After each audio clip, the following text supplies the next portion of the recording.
Hey collective, what is going on? Welcome in. I'm Deborah. This is Purusha Intuitive, and we're going to be looking at the energy for the rest of the week. So welcome. I hope you're doing well. We just had a full moon in Scorpio yesterday. Unfortunately, I did not get the chance to upload anything. It was a little bit of a heavy full moon on my end. Lots going on. I was working a lot, clients, all that fun stuff. So I figured what we would do today is just a collective around the energy, especially for the rest of the week through the 27th, we'll say, of April, because during this time we're entering Mercury retrograde. Like I said, we just had that full moon in Scorpio, and it did bring in some tension. You always feel the effects of the moon a couple days before, a couple days after. So, and then these readings are timeless. So whenever you find them, use your discernment about what messages are meant for you. Leave the rest for someone else. We'll start off with an energy cleansing. Clear out the tone, clear the vibes. This is also a great time to set your intention. If there are specific questions you have for spirit, messages that you need to hear, right now is the time to ask them. All right, with that, let's get going. I bless you with pure love and light, pure source energy, pure loving grace. I release anything that is blocking the highest and best messages from coming through. Fear, doubt, anxiety, uncertainty, anger. Help make me a clear, an open channel for the collective. Thank you, Father God, Spirit Guides, Guardian Angels, Mama Love. Amen. All right, so this is gonna be a little short and sweet. I'm pressed for time today, but I definitely wanted to just upload something collective energy. The full moon was a little intense. Anytime we have a full moon in a water sign, it is going to really heighten a lot of feelings and emotions, and we're struggling, or astrologically, the sun and moon are tensely aspected to Pluto, as well as to the fortune point. So we're having trouble around the changes that we do need to make. The things that we know we need to leave behind, there is some resistance.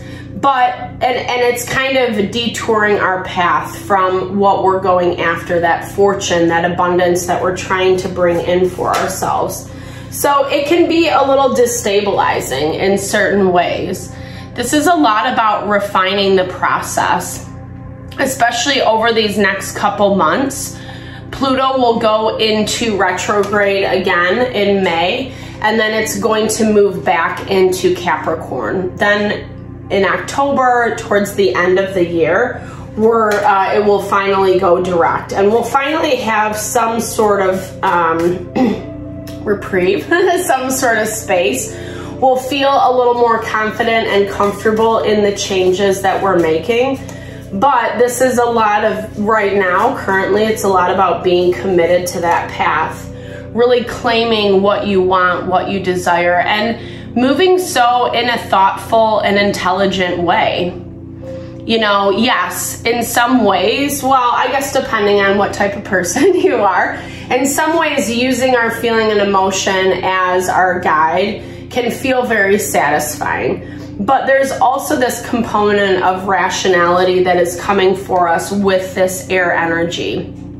Air surrounds intellect, our mental, the choices and decisions that we make. And air energy is like absent of water energy in terms of, you know, making a more rational decision, cutting off the feeling, the emotion, really being able to scrutinize whether this is something that's uncomfortable. i.e. those tense aspects I was talking about to Pluto. I don't really want to make the changes. This, I don't know, it doesn't feel right, or the work is too hard, etc. Versus, you know, just saying this is what's highest and best for me. And making those decisions accordingly is actually bringing in these synchronistic events, which I really love. Synchronicity coming through. And I'm hearing for some of us, we're getting answers. We're finding messages, answers to the questions that we've been having, especially around the people, places, and things that we do have to let go of and leave behind. Because the waters do feel a little bit stormy around this, and that goes back to the full moon in Scorpio. I really like this one astrologer. His name's the Astrology King. I don't know I think he just does a blog. He might do other things. I'm not very technology savvy, so excuse me. But he was talking about how it's a power struggle. It's a struggle between, and even within ourselves, between what we want, what we know is good for us versus what we actually want to do. You know, what feels a little bit more ego gratifying. So a lot of thinking energy is coming across the board this week. I feel like there's going to be like these messages, these conversations that are coming into you. They're giving you new information, new insight, and you're really going to have to kind of think your way through things. Right now, it is about stabilizing how we approach the choices that we make. Yes, of course, uncovering the hidden. I love that. Thank you for that confirmation, Spirit. So a lot is coming to light. And then, you know, anytime we get new information, we have to kind of take a step back and really sit with it, see how it feels. Especially, again, because a lot of this is about setting the stage for the next cycle. Not just the next couple months. Yes, I think there's, like I was mentioning earlier, there is work to be done, commitment to the path, staying strong, focused, and vigilant, not letting things get in the way. But we also have to make sure that we're making the right choices in the right way. That it's not just coming from this place of ego. And when we have Six of Cups energy, when we do have those relationships in our life that have been there for a long time, it makes it harder to have clear judgment because we want happiness, we want abundance. And there is this part of you today throughout the rest of the week that is contemplating that. What does that look like for you?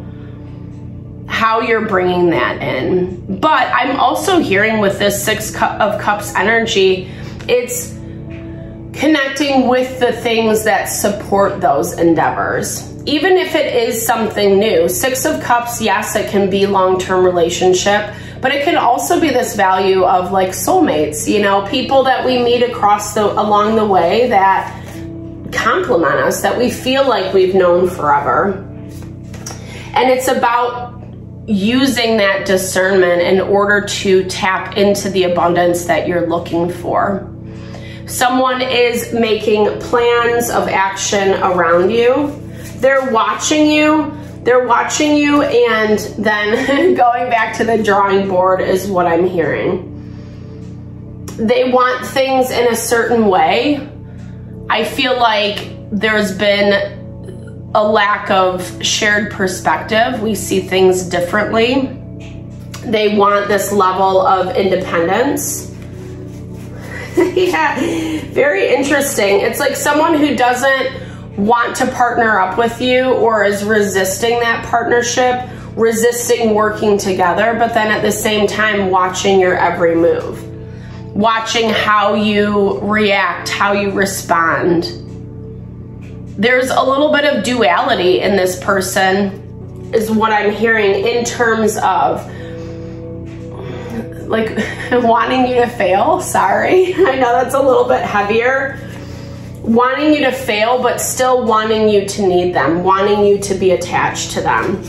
This is a situation that could have involved a lot of betrayal, backstabbing, It was a repeated cycle. If that's a little too heavy for you, it was a repeated cycle. And you're finally in this place where like your energy is way more serene.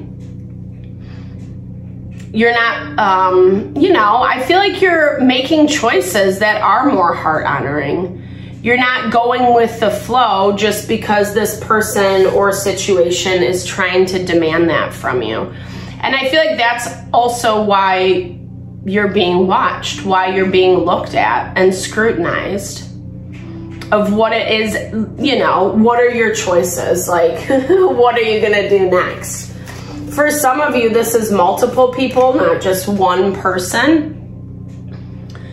Things are going to come to head right now. The tower is underneath the surface. The energy is being blocked.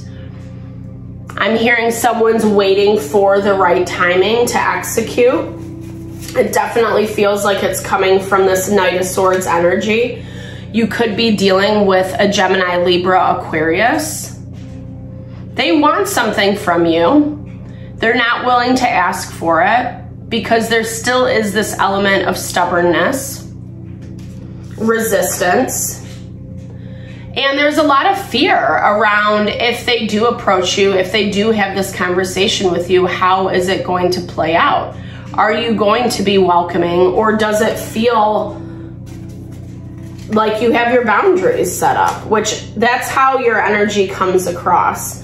I think this information is going to make you look at the situation differently, but I think at the same time, there's still this part of you that's uncertain, that it just doesn't sit right.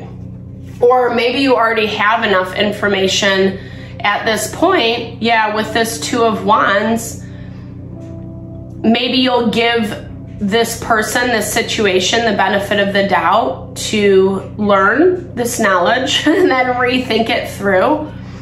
But there still is this energy of like, it's not 100% what you want. It doesn't feel satisfying. 2, 3 of Wands. So you'd rather just sit on it. You'd rather wait. You'd rather see how everything falls into place before you make any concrete move forward. Especially because this person's energy is vibing in a way where as much as they want that interaction with you, at the same time, they want it to be their way first. 9 of Pentacles is independence. It's marching to the beat of your own drum. It's relying on the fruits of your labor, so to speak. And with this individual strategizing, making these plans, spying, you know, the things you do, right? It feels a little bit like it's a selfish energy. And that's where you're struggling because you don't want to get back into, yeah, it's too stressful. There's constant stress in this dynamic. And again, this tags back to what we were talking about earlier with Pluto moving into Aquarius. We're moving out of the phase of all this hard work and learning the lessons for the value of the lesson, for the wisdom that comes through. There's a lot of waiting energy around this as the situation progresses. You might be in a space of no contact or not a lot of communication. And Spirit's asking you to be patient because there is a lot of stress, even in the decision making. This is someone who I feel, you know, there are, I mean, message of love. There is some care, you know, however that it does, but that's the thing. It keeps feeling like it's hard to believe. It keeps feeling from your end, there's a lot of skepticism. Can I trust this? Is this actually legit? Is this actually valid? And like I said, this person has been hiding. There have been secrets. Even if it's they're stalling on telling you how they feel or what they want, it has a manipulative energy around it. There's been a reason why they've been stalling. There's been a reason why they've been hesitant. And it feels, yeah, it's karma. Dealing with your karma, dealing with, and closing out a cycle. And again, that really represents Pluto moving into Aquarius. The places that we did have to work hard, that we did have to learn lessons that at sometimes could have been really brutal, you know, that's part of our karma. And not in a bad way, not in a shade way, but in a way that we all have things that we have to rework out. How you're attracting people, places, and things into your life. People become that mirror for us of what we think about ourselves, what we think we deserve, what we'll actually put up with. And that is the challenge of being able to overcome, you know, the harder things. There might be children involved, or maybe you're just dealing with someone who is very childish. But things are changing and it's different now. And you've gained a lot of strength. You've gained a lot of sustenance moving forward. It has been a scary situation. It has been preying on your fears. And maybe that's that energy I'm picking up around this person that I don't really like. They could have been doing some manipulative things that were heightening these fears, not making you feel strong and secure in the dynamic, in the relationship. This card is all about partnership and how we, you know, work together. Like, are we going to sit there and comfort someone, be empathetic, be understanding, or are you going to do things to get back at them, to kind of heighten the fear, the anxiety that comes through when there is a different opinion, when you don't see eye to eye? And there is those heavy undertones of immaturity throughout this whole process, not really having that adult conversation to bring in clarity. And interestingly enough, Mercury and Venus are still in Aries. And that's a lot about like communicating our own, what works best for us, what we love, what we're aspiring to, and not being bamboozled by what someone else's game, whatever game they're trying to play. It still is a heavy energy. Like I said, we'll be able to feel that full moon effect for the next couple days. We're in an eclipse season that started at the end of March and goes through September. So there's a lot changing that we need to pay attention to. Try not to sweep things under the rug this week. Don't give someone a hall pass if they don't deserve it, especially if the energy is a little bit shady.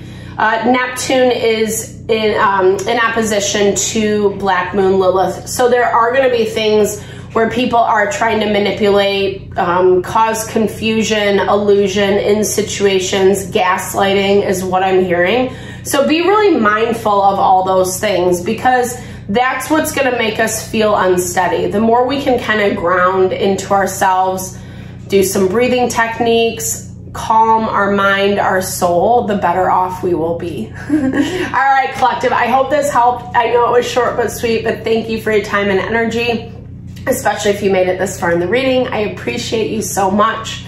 Drop comments below. I love to hear how it resonates. I hope you have a fabulous rest of the week. Stay tuned for the next readings. All right, lots of love and blessing. Thank you.